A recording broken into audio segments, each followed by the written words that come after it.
हरिओम दोस्तों, स्वागत है आपका free study bye Lodhi sir की यूट्यूब चैनल पर। मैं कृपाल लोधी। दोस्तों, आज हम आपको लेकर के आए हैं मैथ्स का बहुत ही इंपॉर्टेंट टॉपिक। आपको एक बात बता दें स्टूडेंट्स, ये प्राथमिक शिक्षक भर्ती में टॉपिक लगा हुआ है। हालांकि ये पुलिस, एसएससी, रेलवे और ऑल कॉम्पिटिटिव एग्जाम में जो मैथ्स आती है उसकी दृष्टि से बहुत ही इंपॉर्टेंट टॉपिक है।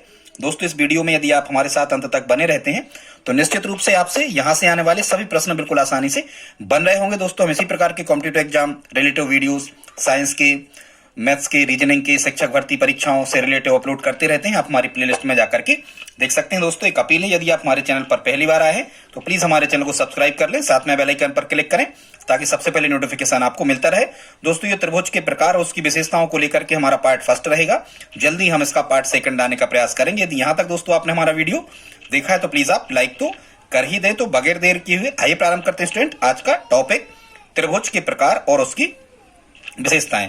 स्टूडेंट, सबसे पहले हम जान लेते हैं कि त्रिभुज किसे कहते हैं। तो यहां आपको एक चीज याद रखना है स्टूडेंट, तीन भुजाओं से बनी बंद आकृति को त्रिभुज कहते हैं। फिर से सुन लें आप, तीन भुजाओं से बनी बंद आकृति को त्रिभुज कहते हैं। स्टूडेंट्स, ये त्रिभुज का डायग्राम है। यहाँ A, B, C, P, Q, R हम कोई भी नाम दे सकते हैं। अब हम देख लेते हैं स्टूडेंट्स की त्रिभुज के अवयव क्या कहलाते हैं। तो किसी भी आकृति की भुजाओं और उसके कोणों की संख्या को उसके अवयव कहते हैं।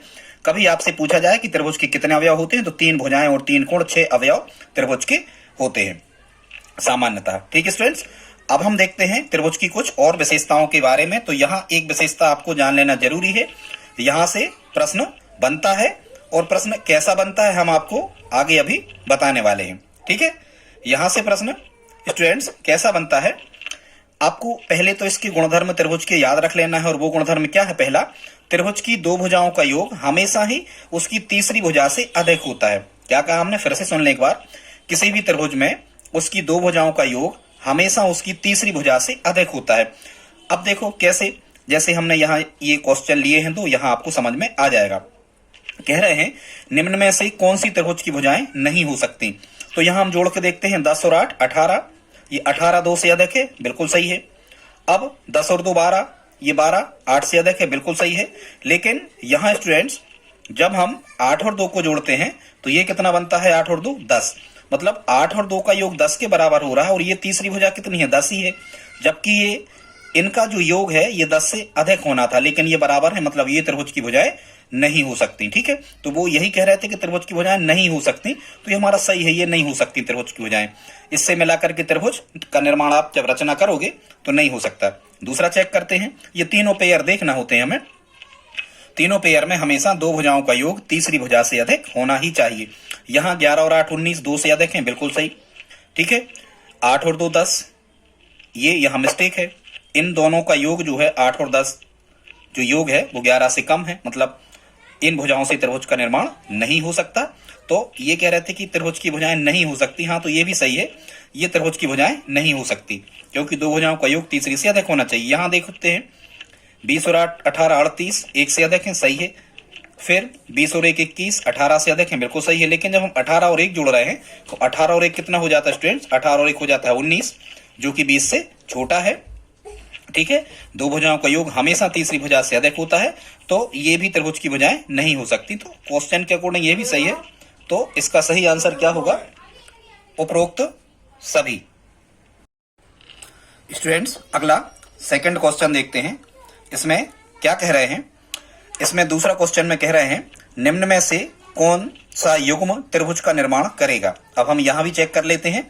स्टूडेंट्स, कभी भी यदि आपको भुजाएं दी रहे तो ऐसा ही आप कंप्लीट किया करें कि ये त्रिभुज की भुजाएं हो सकती हैं या नहीं हो सकती। तो जोड़ते हैं, 12 और 18 हो गए 30, 6 से अधिक हैं, बिल्कुल सही है। 18 और 6 24, 12 से अधिक हैं, बिल्कुल सही है। लेकिन स्टूडेंट जब हम 12 और 6 को जोड़ते हैं तो 18 हो रहा है और ये तीसरी भुजा के बराबर है, तो ये सही नहीं है। इससे त्रिभुज नहीं बनेगा क्योंकि दो भुजाओं का योग हमेशा तीसरी भुजा से अधिक होना चाहिए।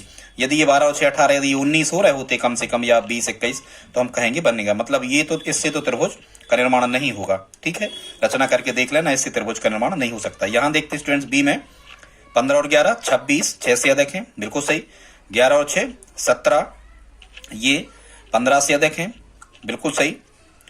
अब जोड़ते हैं 15 और 6 21, ये 11 से अधिक है, बिल्कुल सही। तो इससे तो त्रिभुज का निर्माण हो सकता है, क्योंकि यहाँ हमेशा दो भुजाओं का जो जोड़ है वो तीसरी भुजा से कैसा हो रहा, अधिक हो रहा। और देखते हैं, यहाँ देखो 4 और 3 7 1 से अधिक है, 3 और 1 4, ये 4 के बराबर हैं। देखो तो ये यहाँ से त्रिभुज इन भुजाओं से नहीं बनेगा। ठीक है, यहाँ देखते हैं 11 और 3 जब हम जोड़ते हैं तो 11 और 3 14, तीन ही पेयर निकाल के देख लिया करिए। अब 14 माने दो भुजाओं का योग 15 से छोटा हो रहा, 11 और 3 का योग 15 से कम हो रहा है। इसका मतलब इससे भी त्रिभुज का निर्माण नहीं होगा। तो ये थी केवल त्रिभुज की भुजाएं, इन भुजाओं से केवल त्रिभुज का निर्माण होगा, क्योंकि यहाँ दो भुजाओं का योग तीसरी से अधिक है। ठीक है, कुछ और विशेषताएं स्टूडेंट्स देख लेते हैं जो त्रिभुज की हैं। तो हम देखते हैं क्या है। सबसे पहले तो त्रिभुज एक उत्तल बहुभुज है स्टूडेंट। ऐसी आकृति को बहुभुज कहते हैं जिसमें दो से अधिक भुजाएं होती हैं। तो त्रिभुज क्या है एक, पहली बात तो त्रिभुज क्या है, एक बहुभुज है। और कैसा बहुभुज है, उत्तल बहुभुज है, क्योंकि उत्तल बहुभुज का जो प्रत्येक अंतःकोण होता है इसका मान हमेशा 180 अंश से कम होता है, वो उत्तल बहुभुज कहलाता है। ठीक है, और जिस बहुभुज का प्रत्येक अंतःकोण जो हो वो 180 अंश से अधिक का होता है उसे हम क्या कहते हैं, उसे कहते हैं स्टूडेंट्स हम क्या, अवतल बहुभुज। ठीक है, तो ये त्रिभुज क्या है, उत्तल बहुभुज है।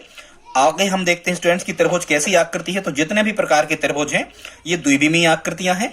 इनके केवल क्षेत्रफल निकाले जा सकते हैं, आयतन नहीं निकाले जा सकते स्टूडेंट्स। ऐसी आकृतियों को द्विविमीय आकृतियां कहते हैं, जिनमें लंबाई और चौड़ाई केवल 2 विमाएं होती हैं, उन्हें द्विविमीय आकृतियां कहते हैं स्टूडेंट्स। और एक उपकरण आता है टेनग्राम, इसकी सहायता से ये पता लगाते हैं कि ये द्विविमीय आकृति है या नहीं है। ठीक है, त्रिभुज फिर एक बंद वक्र है, जैसा कि आप देख पा रहे हो ये बंद वक्र है। फिर हम देखते हैं कि त्रिभुज के तीनों जो अंतःकोण होते हैं, ये जो अंदर वाले ये कोण होते हैं, इन तीनों कोणों का योग कितना होता है। तो आपको ध्यान रखना है स्टूडेंट्स, किसी भी त्रिभुज के तीनों अंतःकोणों का योग 180 अंश होता है, या त्रिभुज के तीनों कोणों का योग 2 समकोण होता है। एक समकोण में 90 अंश होते हैं तो 2 समकोण में 180 अंश हो जाते हैं। अब हम देखते हैं स्टूडेंट्स, कभी यदि कहा जाए कि त्रिभुज के तीनों बहिष्कोणों का योग, मतलब जो बाहर बनने वाले कोण होते हैं स्टूडेंट्स, कोणों के बारे में हम अगले किसी वीडियो में आपको बताएंगे। तो त्रिभुज के तीनों बहिष्कोणों का योग भी 360 अंश होता है। ठीक है, त्रिभुज के तीनों अंतःकोणों का योग 180 अंश, और त्रिभुज के तीनों बाह्य कोण या बहिष्कोणों का योग कितना होता है, 360। संसार की कोई भी आकृति हो, इसके सभी बहिष्कोणों का जो योग है वो कितना होता है, हमेशा 360 अंश होता है। ठीक है स्टूडेंट्स, आगे देखते हैं। किसी त्रिभुज में बड़ी भुजा के सामने का कोण बड़ा तथा छोटी भुजा के सामने का कोण छोटा होता है। ये भी उसकी क्या हो गई, एक विशेषता हो गई। इसको भी आपको याद कर लेना है। किसी त्रिभुज में बड़े कोण के सामने की भुजा बड़ी तथा छोटे कोण के सामने की भुजा छोटी होती है। अब यहां से कैसे प्रश्न आते हैं, देखो इस प्रकार का हमने एक क्वेश्चन लिखा है। यहाँ ये पी कोण है 70 अंश का, क्यू कोण है 80 अंश का, और आर कोण है 30 अंश का। अब यदि आपको क्वेश्चन आ जाए कि इस त्रिभुज में सबसे बड़ी भुजा और सबसे छोटी भुजा क्रमशः क्या होगी, तो यहाँ हम स्टूडेंट्स देख रहे हैं सबसे बड़ा कोण क्या है, 80 अंश। इसके जस्ट सामने की भुजा कौन सी है, पी आर। तो ये जो पी आर होगी, ये 80 अंश चूंकि सबसे बड़ा था, तो ये जो पी आर होगी ये सबसे बड़ी भुजा होगी। ठीक है, मतलब जो पी आर होगी ये बड़ी होगी किससे, आर क्यू से। और स्टूडेंट्स ये जो पी आर ही होगी ये बड़ी होगी किससे, पी क्यू से। एक बात हो गई। फिर यहाँ स्टूडेंट्स यदि वो ये कहते कि इनमें सबसे छोटी भुजा कौन सी है, तो आप देखो सबसे छोटा कोण कौन सा है, कोण आर 30 अंश का है। 70 80 30 में सबसे कम 30 है, मतलब सबसे छोटा कोण 30 अंश का है। तो 30 अंश के सामने वाली भुजा क्या है, पी क्यू। तो हम ये कहेंगे यदि इसमें कहा जाए कि सबसे छोटी भुजा कौन सी स्टूडेंट्स, तो सबसे छोटी भुजा कौन सी हो जाएगी, पी क्यू। ठीक है, आई होप आप समझ गए होंगे। बड़े कोण के सामने की भुजा बड़ी और छोटे कोण के सामने की भुजा छोटी होती है। आगे देखते स्टूडेंट्स, एक दूसरा क्वेश्चन हमने यहाँ पर और लिखा हुआ है। इसमें क्या कह रहे हैं, एक त्रिभुज बना है, ये यहाँ ए है, इसकी ए बी बराबर 5 सेंटीमीटर है, ए सी 7 है और बी सी कितनी है, 9 है। इसमें स्टूडेंट्स कह रहे हैं सबसे बड़ा व सबसे छोटा कोण कौन सा है। तो इसका रिवर्स भी स्टूडेंट्स संभव होता है। ठीक है, जैसे हम कह रहे थे कि बड़े कोण के सामने की भुजा बड़ी और छोटे कोण के सामने की भुजा छोटी होती है, इसी प्रकार से स्टूडेंट्स बड़ी भुजा के सामने का कोण बड़ा और छोटी भुजा के सामने का कोण छोटा होता है। फिर से सुन ले स्टूडेंट्स, बड़ी भुजा के सामने का कोण बड़ा और छोटी भुजा के सामने का कोण छोटा होता है। जैसे ये 9 सेंटीमीटर सबसे बड़ी भुजा है, तो इसके सामने का कोण ए जो होगा ये सबसे बड़ा कोण होगा। फिर से सुन लें, सबसे बड़ी भुजा 9 सेंटीमीटर की है, इसके सामने का कोण ए है, तो ये सबसे बड़ा होगा। और सबसे छोटी भुजा कितनी है, ये ए बी 5 सेंटीमीटर की है, तो इसके सामने का जो सम्मुख कोण पड़ रहा है ये कौन सा फंस रहा है, सी। तो कोण जो सी होगा स्टूडेंट्स ये सबसे छोटा कोण होगा। आई होप आप इतना समझ गए होंगे। यहां से भी प्रश्न आते हैं स्टूडेंट्स। आगे देखते हैं। अब हम आपको बताने वाले हैं त्रिभुजों का वर्गीकरण। स्टूडेंट्स आगे अब हम देख लेते हैं त्रिभुज का वर्गीकरण कि त्रिभुज का वर्गीकरण किस प्रकार से किया जाता है, त्रिभुज कितने प्रकार के होते हैं। तो यह स्टूडेंट्स आपको ध्यान रखना है, त्रिभुज का वर्गीकरण हमेशा दो आधार पर किया जाता है, कोणों के आधार पर और भुजाओं के आधार पर। अब हम देख लेते हैं कि कोणों के आधार पर, तो ध्यान रखें कोणों के आधार पर त्रिभुज हमेशा तीन प्रकार के होते हैं, न्यून कोण त्रिभुज, समकोण त्रिभुज और अधिक कोण त्रिभुज, ठीक है। और भुजाओं के आधार पर भी त्रिभुज तीन प्रकार के होते हैं, समबाहु त्रिभुज, विषमबाहु त्रिभुज और समद्विबाहु त्रिभुज। यह स्टूडेंट्स न्यून कोण त्रिभुज आप जानते होंगे, 90 अंश से कम के कोण को न्यून कोण कहते हैं। तो न्यून कोण त्रिभुज को हम कैसे परिभाषित करते हैं, ऐसा त्रिभुज जिसके सभी तीनों कोण 90 अंश से कम के हों उसे न्यून कोण त्रिभुज कहते हैं। अब स्टूडेंट्स कभी कभी आपको एक प्रश्न आता है कि एक न्यून कोण त्रिभुज में अधिकतम कितने न्यून कोण हो सकते हैं। तो ध्यान रखें एक त्रिभुज में अधिकतम 3 न्यून कोण हो सकते हैं, ठीक है। एक त्रिभुज में अधिकतम मैक्सिमम 3 न्यून कोण हो सकते हैं। आगे देखते हैं स्टूडेंट्स समकोण त्रिभुज। समकोण जैसा कि इसका नाम है, समकोण मतलब होता है 90 डिग्री का एंगल, मतलब 90 अंश का कोण। तो ऐसा त्रिभुज जिसका कोई भी एक कोण समकोण अर्थात 90 अंश का होता है उसे हम समकोण त्रिभुज कहते हैं। अब इसकी कुछ विशेषताओं को जान लेते हैं। तो समकोण त्रिभुज में अधिकतम एक समकोण हो सकता है, मतलब 90 अंश का केवल एक कोण हो सकता है, ठीक है। ये हमने एबीसी एक समकोण त्रिभुज बनाया है, यहां हमने एबीसी एक न्यून कोण त्रिभुज बनाया था। यहां स्टूडेंट्स ये तीनों जो कोण बन रहे थे, ये वाला और ये तीनों 90 अंश से कम के थे, मतलब ये न्यून कोण त्रिभुज था। यहां हमने बी पे ये समकोण बनाया है, 90 अंश का बनाया है।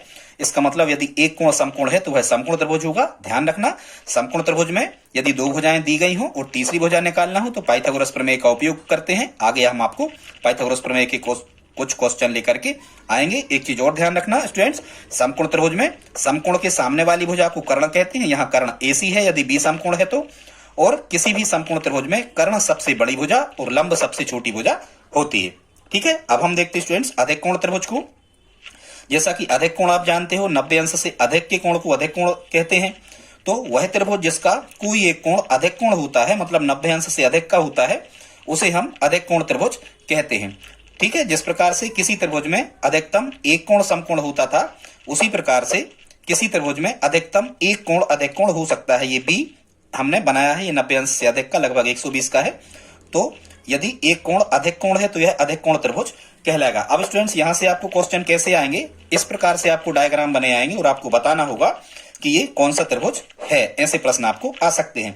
तो इस प्रकार का बना है, तो आपको कोणों को देखना है। ये न्यून कोण त्रिभुज है, ये एक भुजा खड़ी एक भुजा आड़ी, ये रिवर्स भी बन सकता था, इस टाइप से भी बन सकता था, एक खड़ी एक आड़ी, और यहाँ ये सिंबल 90 अंश का होता है स्टूडेंट। तो ये समकोण त्रिभुज है।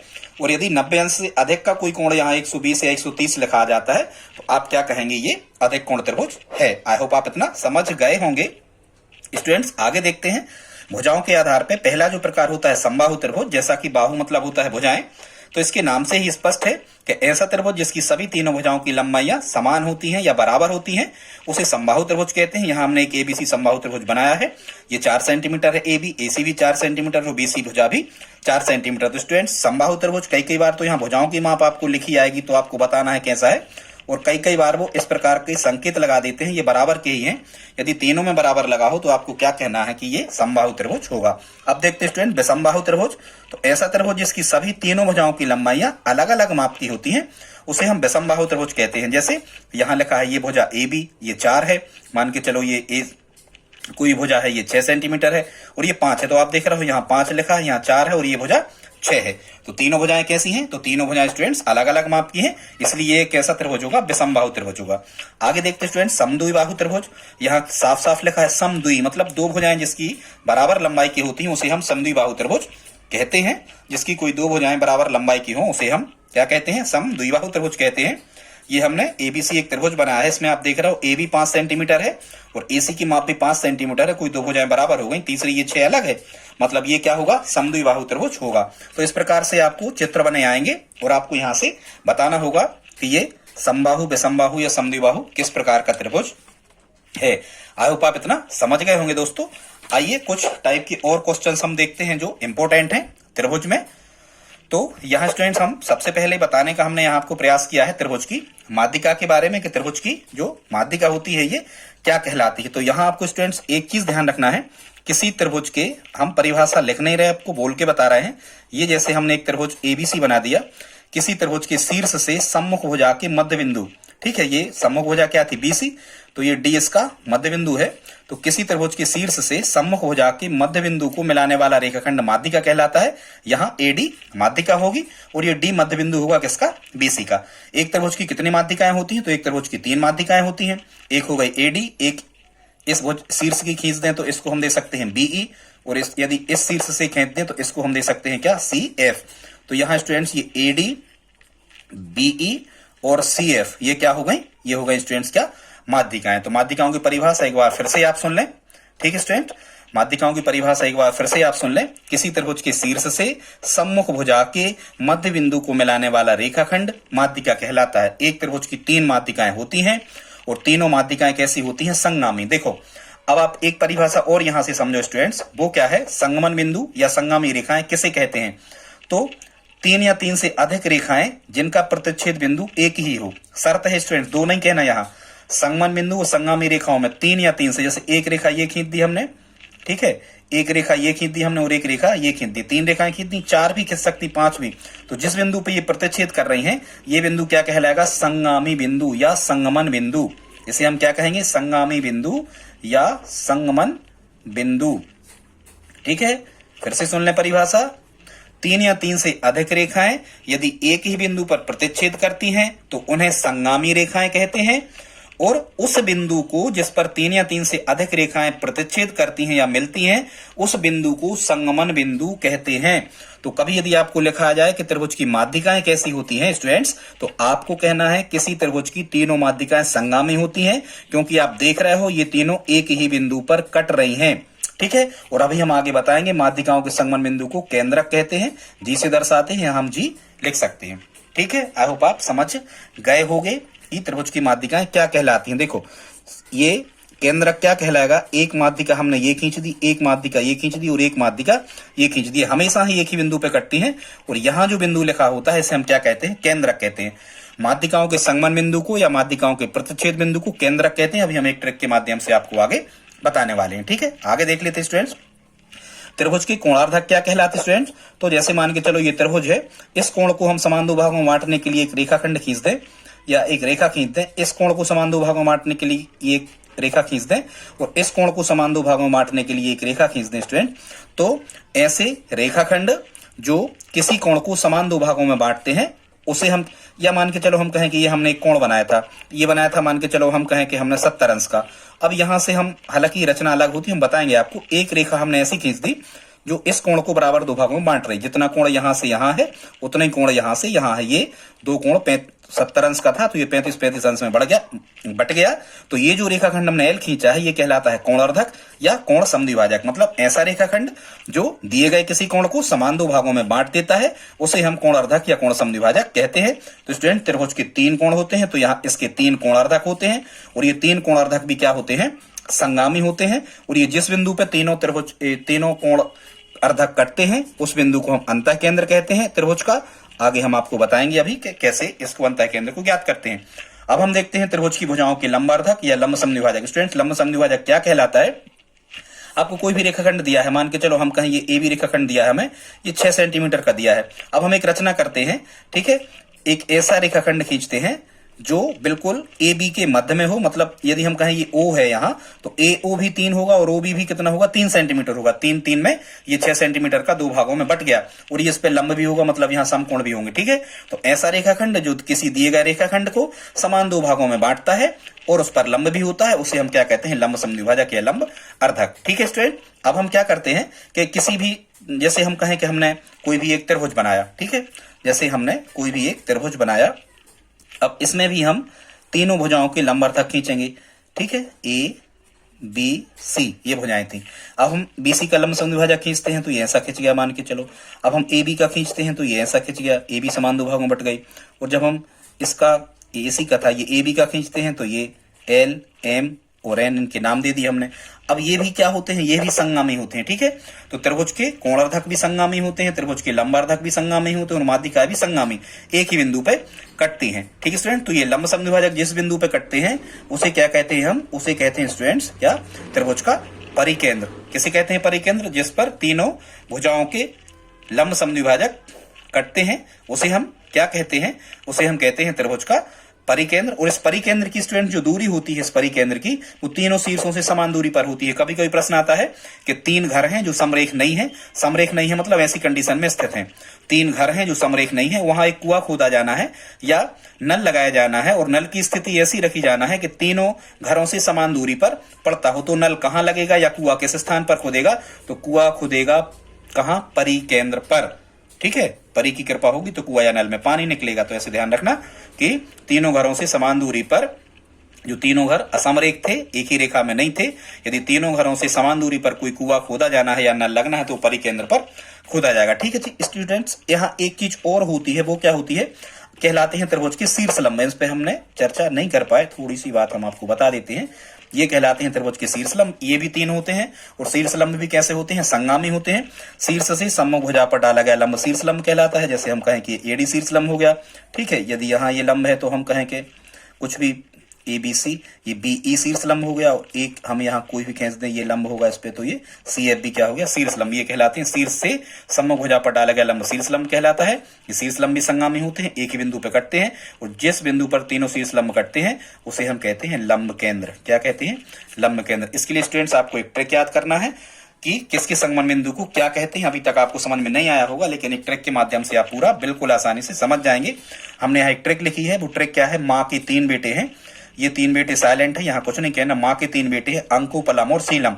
यहाँ स्टूडेंट्स माँ के का अर्थ होगा कि माध्यिकाओं के संगमन बिंदु को हम क्या कहते हैं? केंद्रक। हमने इनिशियल्स ले लिए पहले। अब अंको क्यों लिखा है स्टूडेंट्स? कि जो अंकों का मतलब होगा अंतः केंद्र जो कहलाता है, और को का मतलब होगा कोण अर्धकों के संगमन बिंदु को। स्टूडेंट्स कैसा? कोण अर्धकों के संगमन बिंदु को हम क्या कहते हैं? अंतः केंद्र कहते हैं। ठीक है, तो अंकों का मतलब अब पलम पा से बनता है परिकेंद्र। पा से क्या बनता है? परिकेंद्र। और लंब पे इससे लिखा है तो इससे बनता है लंब समद्विभाजक। तो लंब समद्विभाजक जिस बिंदु पर प्रतिच्छेद करते हैं उस बिंदु को क्या कहते हैं हम? लंब समद्विभाजक। जिस बिंदु पर प्रतिच्छेद करते हैं उसे क्या कहते हैं? पा से बनता है परिकेंद्र। फिर यहाँ लिखा है सीलम, तो सी से बनता है शीर्ष लंब। शीर्ष लंब जिस बिंदु पर प्रतिच्छेद करते हैं या शीर्ष लंबों के संगमन बिंदु को हम क्या कहते हैं? लंब केंद्र। तो ये इसका मतलब था। ये भी कभी कभी आपसे 1 अंक का पूछ लिया जाता है, आप इसको मेमोराइज कर लें। ठीक है स्टूडेंट्स, अब हम देखते हैं कि त्रिभुज का परिमाप मतलब तीनों भुजाओं की लंबाइयों के जोड़ में और तीनों शीर्ष लंबों के योग में और माध्यिकाओं के योग में क्या संबंध होता है। तो याद रखना, किसी त्रिभुज का परिमाप जो होता है ये हमेशा शीर्ष लंबों के योग से अधिक होता है। माने त्रिभुज की तीनों भुजाओं का जोड़ अधिक होता है तीनों शीर्ष लंबों के योग से। ठीक है, इन तीनों के योग से यदि हम कहें, इसको हम कैसा लिख सकते हैं कि यदि तीनों शीर्ष लंब को हम जोड़ दें, जैसे हम कहें कि AD शीर्ष लंब है, एक BE शीर्ष लंब है और एक CF शीर्ष लंब है, तो तीनों शीर्ष लंबों का योग जो होता है इससे अधिक होता है किसका? भुजाओं का योग, मतलब AB धन BC धन CA।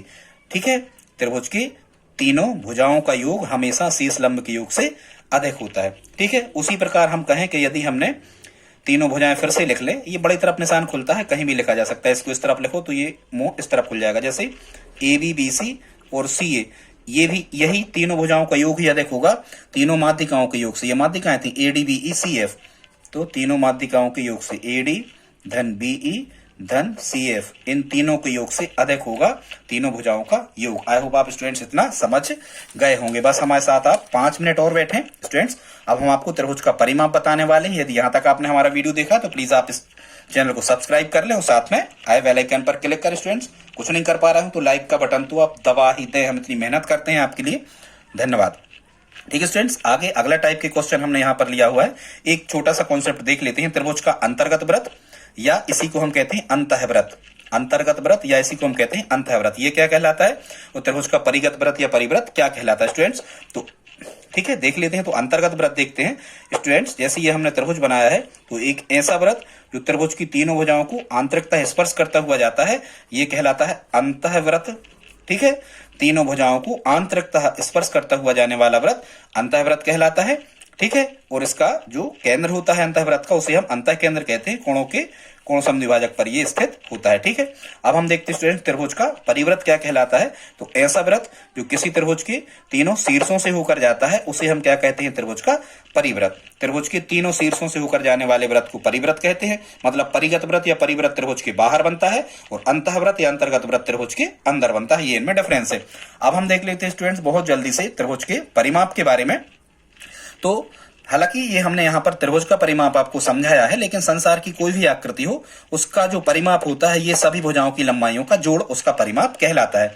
तो जैसे ये त्रिभुज है एबीसी, तो इसका परिमाप क्या होगा, AB धन BC धन CA, मतलब तीनों भुजाओं की लंबाइयों का जोड़ बराबर त्रिभुज का परिमाप। अब हम कुछ क्वेश्चंस को देख लेते हैं। तो एक क्वेश्चन तो ये यहाँ पे आप देख सकते हो, एक हमने, चलो पहले इसी करते हैं। त्रिभुज एबीसी में AB 14 है, BC 12 है और CA 18, तो इसका परिमाप क्या होगा स्टूडेंट? तो त्रिभुज का परिमाप क्या होता है, तीनों भुजाओं की लंबाइयों का जोड़ AB धन BC धन CA। अब इनके मान रख दो, तो एक मान है कितना 14, एक है कितना 12 और एक है कितना 18। इनको जोड़ लो, 14 और 12 कितने हो गए, ये हो गए 26। 26 में जोड़ दो कितने 18, तो कितने हो गए 44।